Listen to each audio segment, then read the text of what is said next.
misi nu mu gën a yaatu suñu ay ponk bokk na jëm si li nga xam ne que moo di la gendarmerie man di kon nag mbiru ki nga xam ne que moo di Fouta Ndiaye Tampi wolu neen ko si kanam yoon ak wala yoonal des na ko daal di faram-fàcce par rapport ak révélation yi nga xam ni itam jot na si daal di war a mujjee am den daal ñëw itam par rapport ak mbiru ki nga xam ne que moo di justement Assane Diouf moom itam mi ngi si kanam yoon ak wala yoonal suñu ay ponk itam li si na la gën a fës bokk na si Badara Gadiaga ak dañuy rebondissement yi nga xam ne itam am na si kawam den daal ñëw itam par rapport ak sur le marché li nga xam ni moo di ñaan si wàllu koppar le président Bassirou Diomaye daal di koy mobiliser digganteem ak Ousmane Sonko démb en conseil des ministres de grosses décisions ont été prises loolu itam di sa dig si nu mu gën a yaatoo seen émission dina xam ne moo di justement midi info bu tey bi donc like partagé et parvenez le live ñu ko jotagoon ñu daal di mën a topp si waxtaan wi si nu mu gën a yaatoo exactement tout d'abord da nga koy daal di dooree ak suñu première ponk mooy mbiru ki nga xam ne moo di Assane Diouf donc le célèbre activiste Assane Diouf a comparu ni ki li nga xam ne moo di ce jeudi yem ak 17 juillet 2025 devant le tribunal correctionnel de Dakar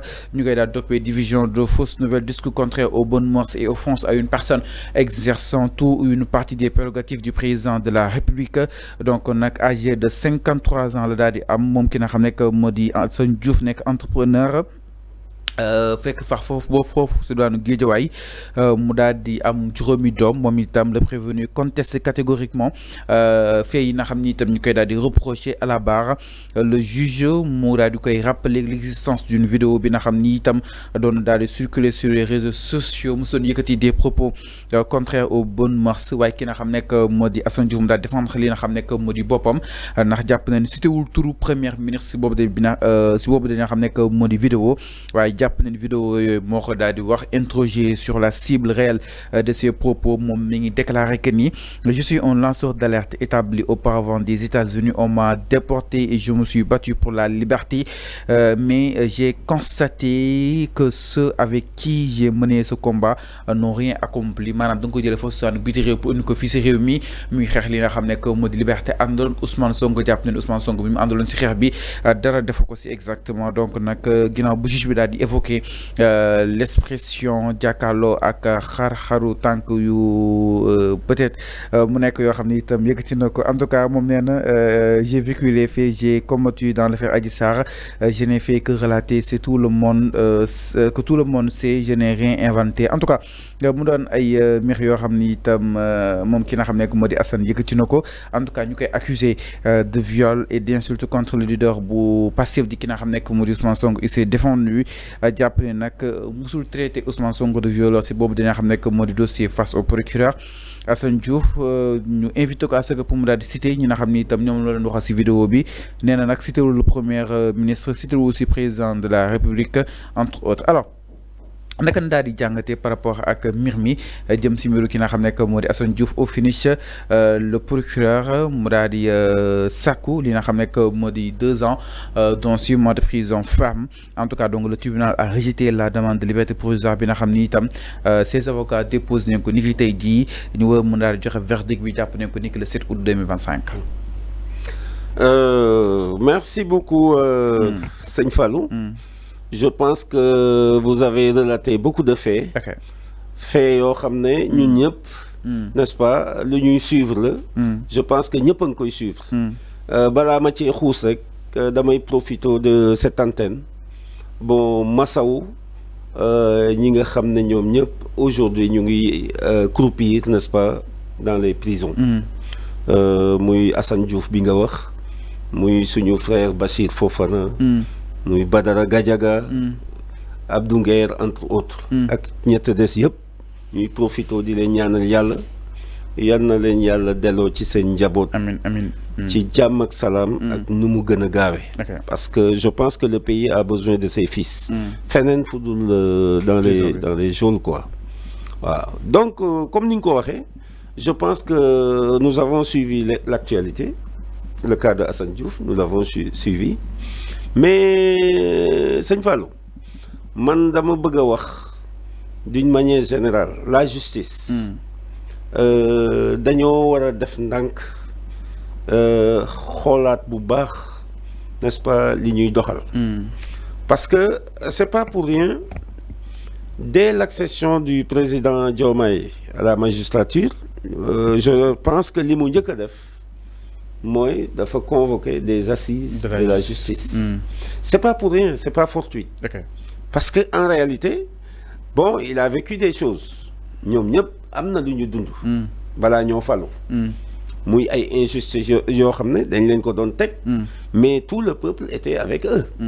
mais Assane Diouf bii tey di jàmmarloo ak ñoom. mais Assane Diouf était avec eux. Assane Diouf les défendait. donc mën nañu wax ne tey Assane il est dans le principe. parce que. il est dans le principe. oui parce que. alors lam doon xeex.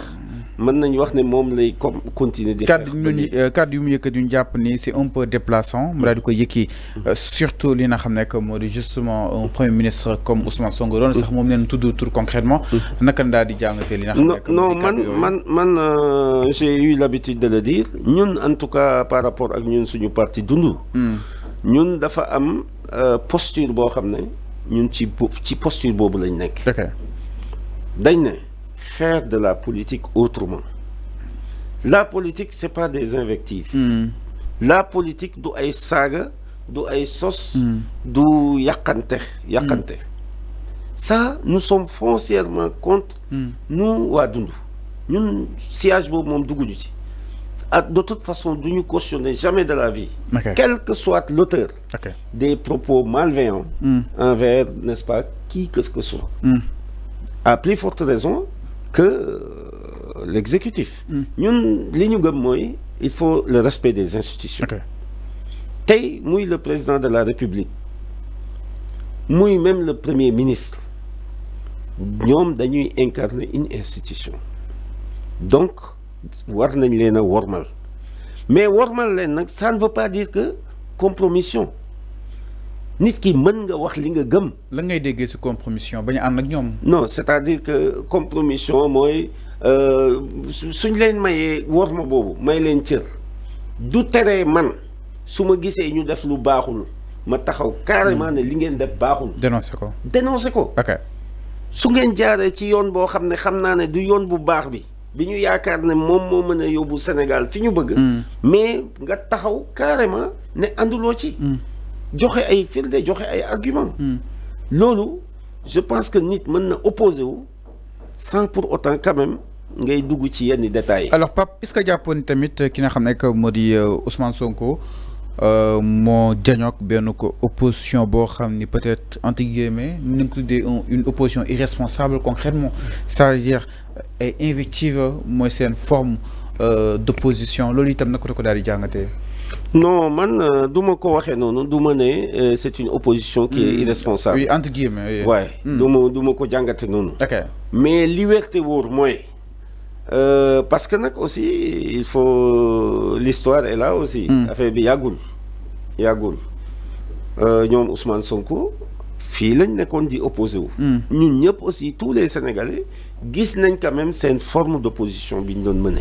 mais li leen jig est-ce que fekk opposition bi du question sax jig wala jigadi mais ñun li ñu jàpp mooy cette forme d'opposition bi ñu doon opposé woo sur le terrain ñun d'accord ñu ci forme d'opposition boobu.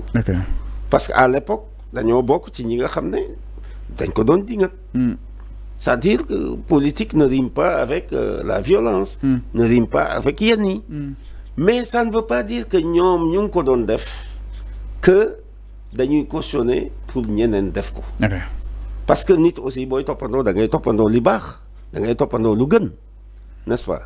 donc opposition bi tey li ñu war a def je pense que ñu ngi xeex kenn ku ne yaa ngi xeex à ta manière n'est-ce pas selon yow sa ligne. mais lenn rek lañ war a bàyyi ñun ñëpp. y compris n'est-ce pas le régime qui est en place.